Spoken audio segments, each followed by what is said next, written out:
Ababaka abatula ku kakiiko ka Paalamenti akavunaanyizibwa ku bitongole bya gavumenti bakwasiza poliisi ya Paalamenti eyali munnamateeka w'ekitongole ky'enguudo ekya Uganda National Roads Authority kiyite Irunulwa Kalooli Ssemwogerere okugenda okuleeta empapula ezaali zimusabiddwa okuleetebwa mu kakiiko kano.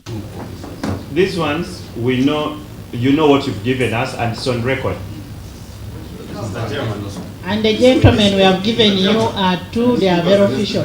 Ku mpapula ezaali zimusabiddwa kwe kuli passport, tiketi z'ennyonyi ezigambibwa ze yakozesa okutambula ng'agenda mu Amerika okunoonyereza ku kampuni ya Itau ng'era yasaasaanya obukadde 58. Abakungu mu UNRA olunaku lw'eggulo baasabiddwa okugamba munnamateeka Kalooli okujja n'empapula ezaali zimusabiddwa ekintu ky'ataakoze ng'agamba nti tebaamugambye, naye abakungu ba UNRA ne bamulumiriza nti munnamateeka Kalooli baamusinganye mu lutuula lwabwe eggulo ne bamuyitiramu ensonga zino nga tannalabikako mu kakiiko kano. We invited Mr. Kalooli yesterday and had a meeting with him in our boardroom. In attendance was our Director for Internal Audit and the Director for Legal. And they can give you what was discussed in it. Munnamateeka ono asoose okwogera ebitakwatagana abaka kwe kumugamba okuba ebirayiro ng'akozesa Bayibuli okukakasa nti byagenda okwogera mu kakiiko kano bituufu. I, Kalooli Ssemwogerere, swear by the Almighty God that the evidence I shall give touching the matter before this committee shall be the truth, the whole truth, and nothing but the truth.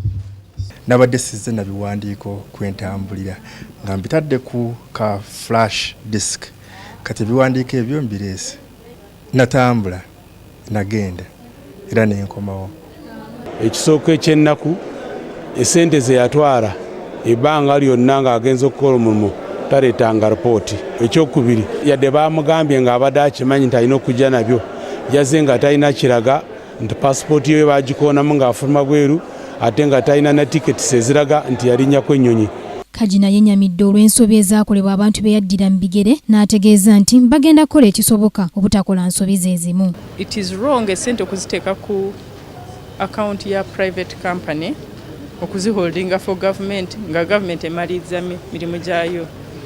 So netugamba nti tulina okuyigira ku ekyo. Number 2, tuteeka okukakasa nti esente ze twateeka ku account ya contractor zasasula abantu oba zisasula abantu kati tezigenda ku kintu kirala. Itau ye kampuni eyaweebwa ttenda okukola oluguudo olw'Emukono Katosi Kyentume ng'era munnamateeka Ssemwogerere Kalooli UNRA gwe yapangisa okunoonyereza ku kampuni eno.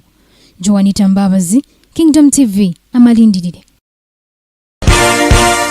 This is Kingdom TV.